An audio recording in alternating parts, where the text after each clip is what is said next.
नमस्कार मित्रों। आज बात करेंगे मिनटों में जीवन को हरण कर लेने वाली एक समस्या जिसे हार्ट अटैक, हृदयाघात के नाम से जाना जाता है। आइए जानते हैं कि ज्योतिषीय दृष्टिकोण में किन बिंदुओं के कारण या किन घटनाओं के कारण ऐसी समस्या जीवन में देखने को मिलती है। आपने कई सारे लोगों में सुना होगा कि फलां व्यक्ति के साथ ऐसी ऐसी सिचुएशन। एक्चुअली जहाँ तक मेरा अनुभव है, जो ज्योतिष के जो विद्वान कहते हैं उनका मानना ये है कि यदि व्यक्ति की कुंडली में सूर्य की पोजीशन काफ़ी खराब हो, बैड हो, या वो पाप ग्रहों से आक्रांत हो, तब ये समस्या क्रिएट होती है। मैं समझता हूँ कि खास करके जिनकी सिंह लग्न होती है, सिंह लग्न चूंकि सूर्य उसका मालिक बनता है और हृदय को जो अधिपत्य है वो बेसिकली 4th हाउस, चौथे घर को दिया गया है। मतलब चौथा घर हुआ कालपुरुष की कुंडली में चंद्रमा। तो बहुत हद तक तो चंद्रमा को ही इसका कारक माना जाना चाहिए, किंतु सूर्य को भी इसका कारण मानते हैं। कारण ये है कि सूर्य लग्न का कारक ग्रह है, इस वजह से। और चूंकि 4th के बाद में जस्ट 5th पड़ता है, सूर्य कालपुरुष की कुंडली में पंचम भाव का स्वामी बनता है और वैसे कारक लग्न का है। तो यहाँ पर मेन जो चीज़ है वो ये कि एक तो सूर्य और दूसरा चंद्रमा, यदि ये दोनों ही मेलेफिक प्रभाव में हैं तो ये समस्याएं अक्सर उन लोगों में देखने को मिलती हैं।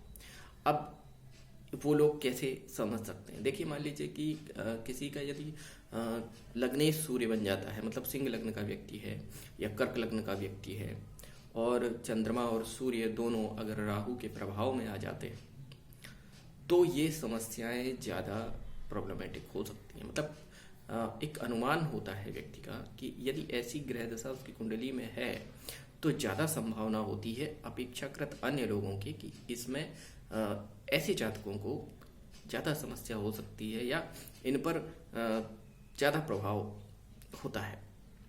खास करके इन लोगों को हार्ट अटैक के चांसेस ज़्यादा होते हैं। वो लग्न, पहली तो कर्क लग्न हो, दूसरी सिंह लग्न हो।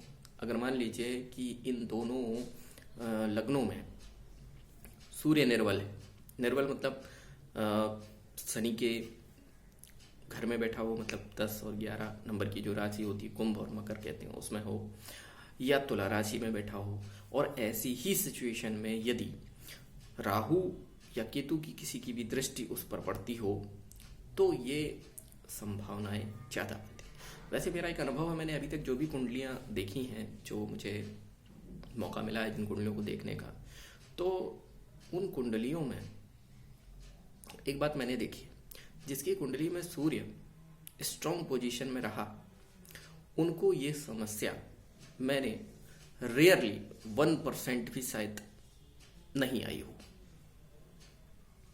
लेकिन वो कुंडलियां जिनको हार्ट अटैक पड़े, चूंकि उन्होंने संपर्क किया, जब व्यक्ति परेशानी में होता है तो तमाम सारी कुंडलियां यहाँ वहाँ कोई मौका नहीं छोड़ता, दवाओं के अलावा भी।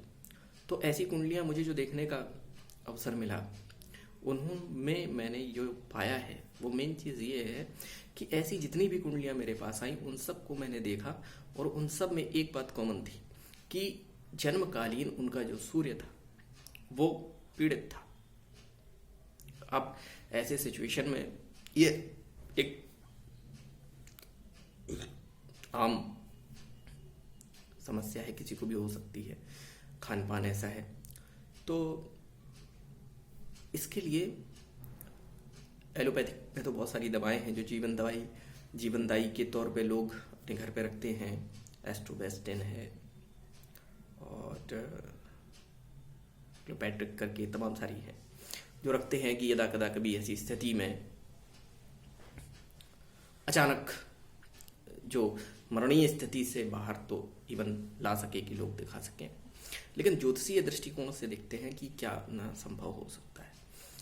तो एक तो महत्वपूर्ण बात यह है कि जब सारा रिलेशन सूर्य और चंद्रमा से बनता है, तो यदि सूर्य को मजबूत किया जाए तो बहुत हद तक संभावनाएं रहती हैं कि ऐसी स्थितियों से ना गुजरना पड़े। तो उसके लिए एक, यदि आपका सूर्य कमजोर है कुंडली, तो आप एक काम कीजिएगा। सबसे पहले तो सूर्योदय में उठना होगा। अब आप ऐसे देखेंगे तो भी जो उपाय हैं वो भी आपको दिनचर्या, चूंकि अगर आप डॉक्टरी सलाह का यूज़ करते हैं तो वहाँ भी आपको दिनचर्या का विशेष ध्यान इस ओर दिया जाता है कि थोड़ा सा ठीक उसी प्रकार से आपको ज्योतिष में, चूंकि सूर्य का पूजन वो सुबह ही संभव है, तो आप जल्दी उठिए और सूर्य का पूजन। तो उसमें विशेष करके ये है कि सूर्य को जब अर्घ्य दिया जाता है तो उसमें रोरी जिसका तिलक लगता है, जो लाल होती है, उसका उसमें थोड़ा सा डाल करके और सूर्य को अर्घ्य दें। और यदि मान लीजिए कि सूर्य ज़्यादा ही मैल्फिक है, ज़्यादा प्रभाव में है, ज़्यादा खराब है, तो फिर आप एक काम कीजिएगा कि आदित्य हृदय स्तोत्र का नियमित पाठ करें। और यदि किसी का सूर्य खराब भी है, यदि वो आदित्य हृदय स्तोत्र का नियमित पाठ करता है, तो मैं एक चीज़ बिल्कुल कह सकता हूँ कि हो सकता है कि बहुत ही ज़्यादा खराब हो, खान पान बहुत खराब हो, तो ये सिचुएशन आ जाए, लेकिन इस बात की गारंटी है कि उस व्यक्ति का अहित नहीं होगा अगर वो व्यक्ति आदित्य हृदय स्तोत्र का पाठ नियमित रूप से करता है। पहला। दूसरा, एक एक्सरसाइज सूर्य नमस्कार, जो एटलीस्ट एक बार दिन में अवश्य करें। इससे इस समस्या से निजात मिल सकती है। अगले अंक में फिर मैं इसी से रिलेटेड किसी टॉपिक को आपके समक्ष प्रस्तुत करूंगा। तब तक के लिए नमस्कार।